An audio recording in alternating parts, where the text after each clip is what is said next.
এদিকে সুপ্রিম কোর্টের নির্দেশের পর রাজ্যে সিআইএসএফ জওয়ানদের থাকার ব্যবস্থা করা হলো রাজ্যের তরফে। ট্যাংরায় 150 জনের থাকার ব্যবস্থা করেছে পুলিশ।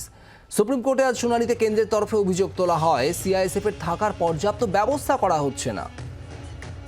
পিয়ালি মিত্র আমাদের প্রতিনিধির সঙ্গে আছেন, এই নিয়ে জানাচ্ছেন। পিয়ালি, কি ব্যবস্থা করা হয়েছে? কারণ আজকে আদালতে রীতিমতো প্রসঙ্গ উঠেছে। একেবারে দেখো, কেন্দ্রের তরফ থেকে সেই অভিযোগ করা হয়েছিল নির্দিষ্টভাবে সিআইএসএফ এর যারা জওয়ানরা রয়েছে তাদের পর্যাপ্ত থাকার ব্যবস্থা নেই এবং 3 জন মহিলা অফিসার তাদেরকে রেগুলার বেশ কিছুটা দূরে ট্রাভেল করতে হচ্ছে।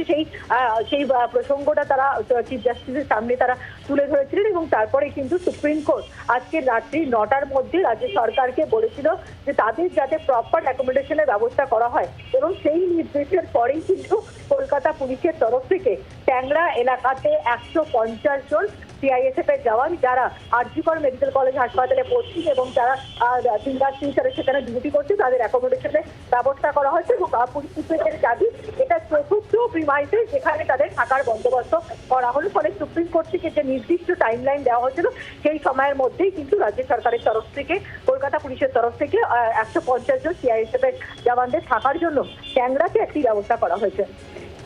ধন্যবাদ পিয়ালি।